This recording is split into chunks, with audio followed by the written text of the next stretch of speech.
Hey everyone, thanks for watching us on Facebook Live. Today on The Current, we'll be talking all things voting.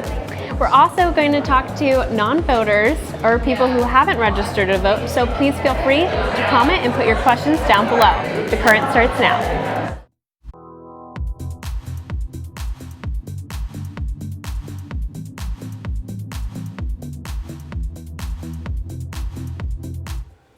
Hello and welcome to The Current. There are 26 days until the November 8th election.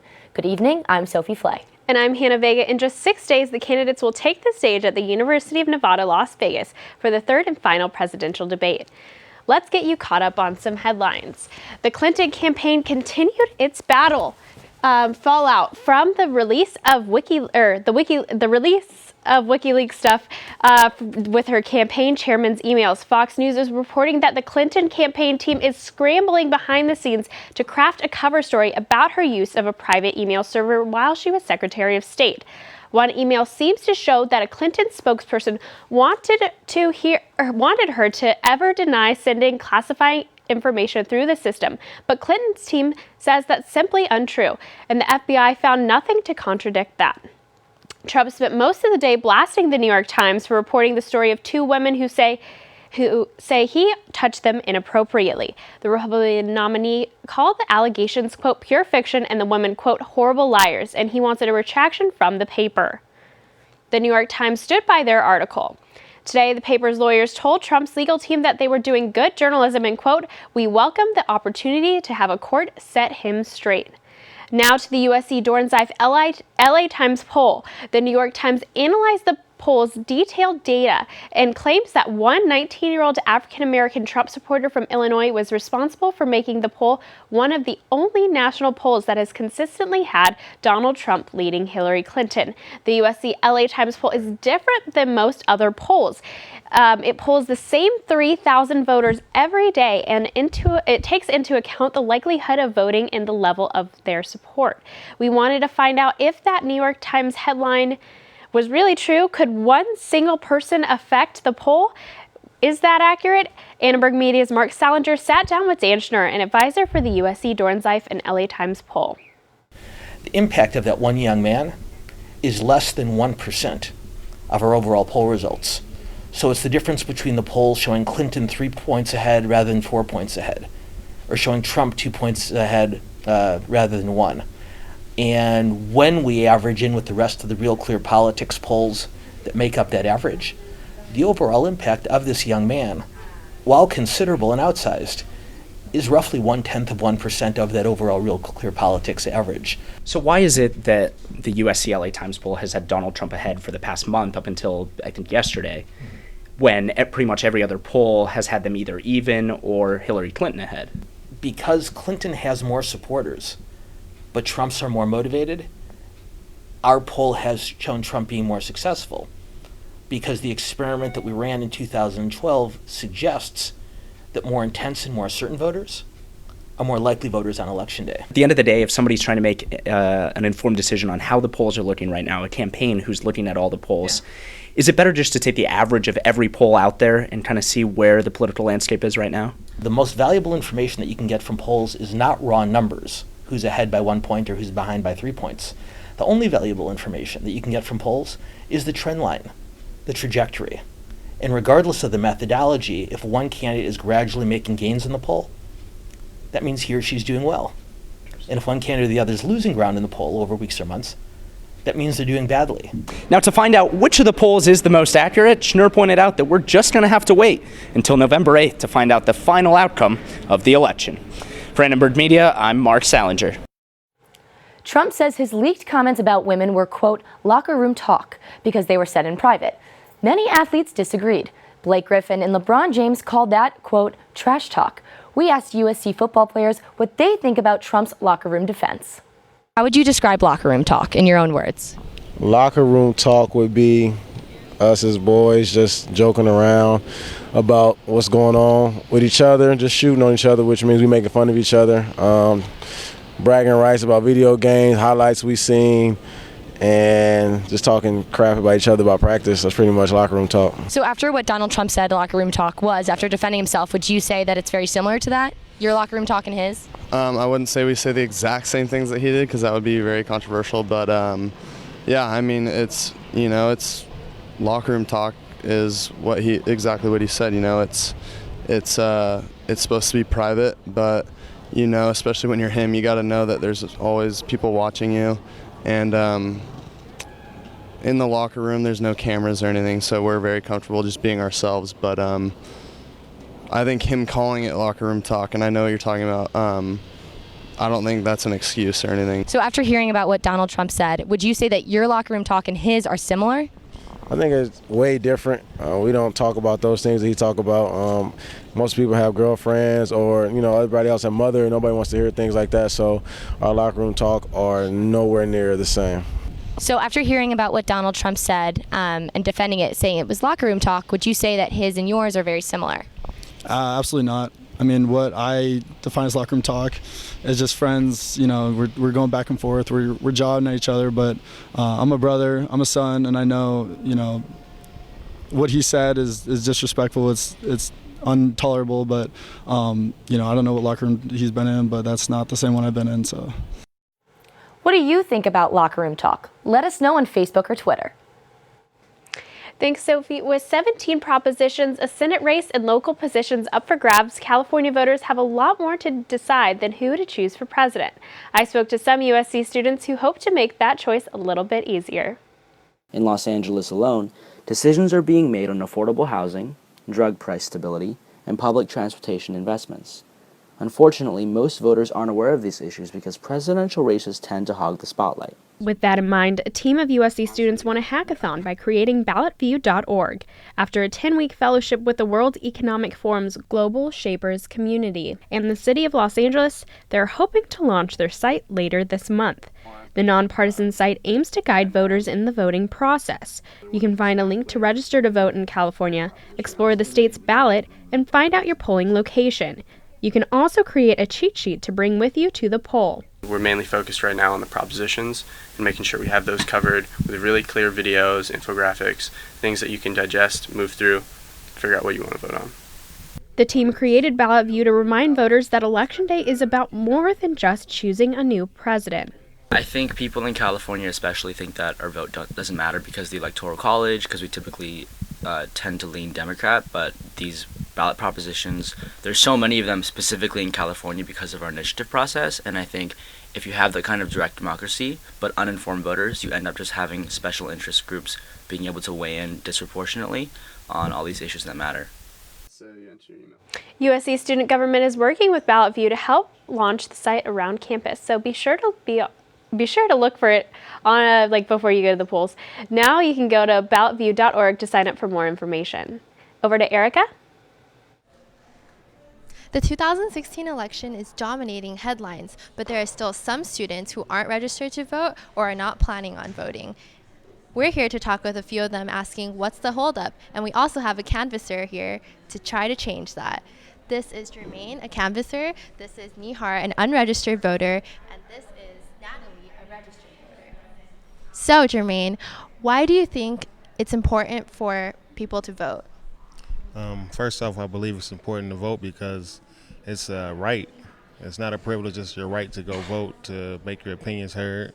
Your vote is your voice, and if you waste it, it's like squandering your voice. You're not participating in a democratic process.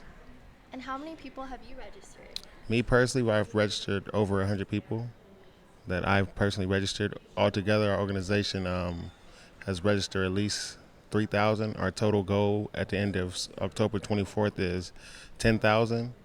So we hope to reach that goal. Thank you. And Nihar, since you're an unregistered voter, why is that? Is there a specific reason why you're unregistered? Yeah, sure. I don't find it very easy to go out and get registered. I don't know where to begin. I'm a college student. I have a million and one things to do. Simply, where do I go? How do I get started? So the problem isn't that you don't want to, it's just you don't know how? No, incorrect. Actually, I don't really... A, I'm not really that interested in politics, and B, I do watch the media, and I don't find any one particular candidate quite interesting. And if I'm going to go out and vote, I want to be able to go out and vote for someone that I really, want to see in the presidency, and I just don't. So, that confusion plus the fact that I don't know where to go to register makes me not want to do it. And Natalie, since you're a registered voter, what would you say to somebody like Nihar who isn't registered, and why do you think it's important that he votes? I think it's very important that you vote. I'm not sure what I would say, because a lot of people that don't want to vote are kind of set on their opinion of not wanting to vote. But I think that you're right. It is like a right. It's not a privilege. And there are people in other countries that don't have the same right and privilege that we do, because they can't, and it comes down to like, this is your future type of thing. And this is about you. And although both candidates aren't the most appealing and the best people, I think that there's still points that you could, think about, and they definitely have something to offer, and it's definitely very important, I think, to listen to what that is. So Jermaine, what would you say to Nihar about what he just said? Well, it's people like me who try to make the act of release registering a lot more easier. That's why we try to stay visible. The presidential campaign is just one part of the election. You were voting on numerous other things other than just the presidential election. For instance, in California, we're lucky enough to have the proposition, and we have a host of propositions that you can vote on. There's local things. It's just not a federal election. The presidential is just part of the federal election. Then you got the state elections, and then you got the local elections. So by just not liking a presidential candidate, you don't want to abdicate the whole process, because there's a lot of other things that can affect your community on the local level. And if you don't get involved in the local level, then you can never change the federal level. So at least start at the local level. You can take baby steps. You can say, hey, you know what, I don't like any of these presidential candidates, but I still want to affect my community, so I'm going to vote locally. And then the next one, you say, okay, I try to vote statewide until you find somebody that you do agree with. But don't just squander the vote. I call it squandering the vote, because there's a lot of people who wish they had the right to vote. Well, thank you so much for joining us and offering your opinion. Here on The Current, one of our goals is to educate you as voters on ballot measures that might not make the national headlines. Today we're focusing on Proposition 66. Proposition 66 would reform the death penalty in California. Annenberg Media's Kristen Lago shows us why one family wants the proposition to succeed. These are the many faces of California's death row. Of the over 740 men and women convicted, the majority of inmates reside here at San Quentin Prison. But for Kermit and Tammy Alexander, there is only one prisoner on their minds. Someone was hired to eliminate a lawsuit by killing a family. They weren't able to read the address correctly and went to the wrong house and murdered a family that had nothing to do with what they were up to. And that happened to be my family. That someone, Tyquan Cox. In August of 1984, Cox was sentenced to death by lethal injection after he was convicted of murdering Alexander's mother, aunt, and 2 nephews. Yet 27 years later, Cox is still on death row in California, where the death penalty has not been enacted in over a decade. We don't know how much longer it's going to be. I'm a proponent for the law doing what it's supposed to do. When you're given the death penalty, that is done in a reasonable period of time. Proposition 66 aims to do just that. The proposition looks to mend, not end the death penalty by implementing several changes, including imposing time limits to reviews, requiring more attorneys to take death penalty cases, allowing transfers to other state prisons, and limiting the amount of petitions to death penalty sentences. The system should be fixed rather than abandoned. The purpose of the proposition is not to sort of catch up, so to speak, and try to, reduce the numbers on death row. The end goal is justice. Once Californians have registered to vote, they'll receive this ballot booklet in the mail. Inside, they'll find further information on Proposition 66. But what they'll also find is information on Proposition 62. This opposing piece of legislation aims to repeal the death penalty here in California. It replaces California's failed death penalty with life in prison without the possibility of parole. And what the Legislative Analyst's Office has said is that Prop 62 will actually save California taxpayers $150 million annually. Not only that, it'll bring effective justice to victims' family members, offer them the closure that they need and deserve, and it will also ensure that here in California, we will never execute an innocent person. While the death penalty has been up for debate through a number of election cycles, families like the Alexanders say they have been waiting long enough. If there is no death penalty in our case, then they can get away with anything, literally can get away with murder, because all they'll have to do is time. For now, those on both sides of the opposing propositions will have to wait until November, when Californians will once again make a life or death decision. For Annenberg Media, I'm Kristen Lago. The presidential candidates will have one final chance to debate next week. They clashed during their last meeting. Annenberg Media's Jake Ingracia talked to experts about how they were communicating with more than words. Thanks, Sophie. At the second presidential debate last Sunday, tensions ran high between Clinton and Trump. They hit a number of issues from those explicit Access Hollywood tapes to emails to immigration, healthcare, and foreign affairs. But experts I spoke with say even more important than what the candidates said was their body language as they said it. A bitter, bruising battle on the debate stage Sunday night. Well, you never saw anything like that before. Experts say more revealing than what the candidates had to say is their body language. The body doesn't lie. The body tells you the truth. It leaks out what's really going on in a person's head and their heart. Body language expert Dr. Lillian Glass and USC body movement professor Stephanie Schroyer analyzed some crucial moments of the candidates' debate body language. We get to watch that behavior. From the start of the debate, Clinton's and Trump's nonverbal cues told a story of their own. Watch, see her eyes stay up on the people, and watch now when Donald, watch, his eyes are going to go. See, the difference between how long he can sustain a gaze and how long she can sustain a gaze, it's really different. And notably missing from their entrance, a handshake. They can't stand each other. You can cut that tension with a knife. They don't shake hands. They don't look at each other. Well, I think it would have been inappropriate for Hillary Clinton to walk up and shake hands with Donald Trump at the beginning, given what he was saying about her and what he was saying about her family. Next, we looked at Trump's facial reactions. The licking of the lips, the nodding of the head, the squinting of the eyes. He is ready and prepared with his response without having heard the full catalyst. His face is a disaster when the other candidate's talking. Trump looks belligerent and angry in almost every reaction shot. And Clinton here reacts to Trump. She has tremendous hate in her heart. And when she said deplorables, she meant it. When a person tells another person that they have hate in their heart, they don't smile. This is a very passive-aggressive response. But Schroyer says after the initial look of surprise, Clinton smiled because she knew what to expect. We have to look at this knowing past relationship. And a critical moment, Trump lurking behind Clinton as she answers a question from an undecided voter. Now watch what she does. Do you see? She walks consciously through his space between him and his home and chose to stand right in front of it.